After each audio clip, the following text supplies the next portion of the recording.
Everybody knows what the strikes are for.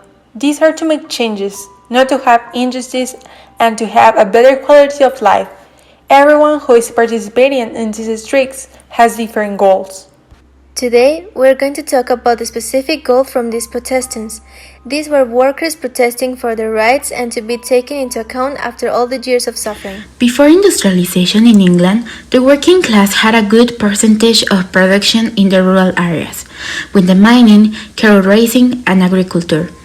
When the first factories appeared, the level of production increased in a rapid way in cities, provoking lack of demand in the rural areas with the handmade products. In consequence, people migrated to the cities searching for work in the new factories.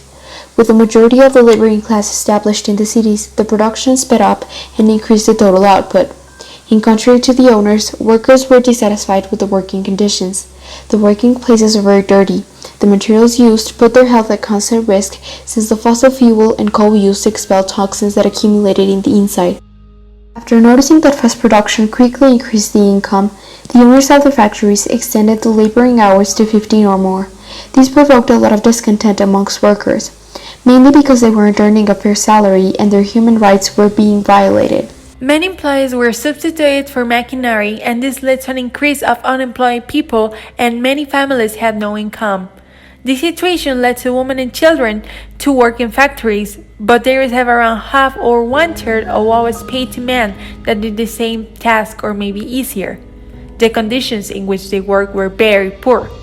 Workers started to protest for fairer working salaries and better working conditions. With the ideas of associations and groups of French, Italian, and British anarchism, syndicalism, and proletarians, the first international was created, abolishing private property and the army, and started unifying all the workers in the world to change the capitalistic system by making a new, equal, and fair social order where there were no social classes, inequality, and abuse for women and children.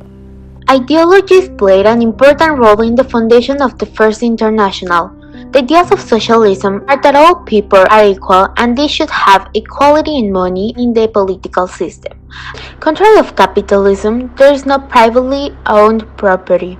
The International Working Men's Association was created on September 28, 1864 with the help of Karl Marx. Karl Heinrich Marx was a German philosopher, intellectual, and communist, father of the scientific socialism, modern communism, and Marxism. He developed an economic theory that influenced the proletarians to make revolutionary changes.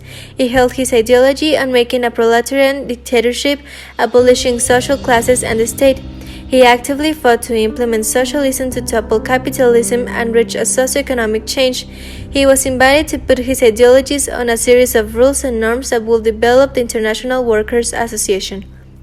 The rules and norms are principally made for keeping track through Congress and the delegates and the General Council, in it that will make an international agency to achieve their goals, the protection, advancement of the working classes, and unite them. The working regulations that are included in the nation's constitution are modified rules stated in a Karl Marx document. The most important modified rules are labor days of maximum 8 hours, the night shift and unpaid extra hours are penalized, children aren't allowed to work, a minimum salary was established and it applies the same to everyone, no matter their age, gender, race, nationality, or belief, and most importantly, the working condition must be acceptable and non-harmful for men and women. Workers need more respect than bread. Karl Marx.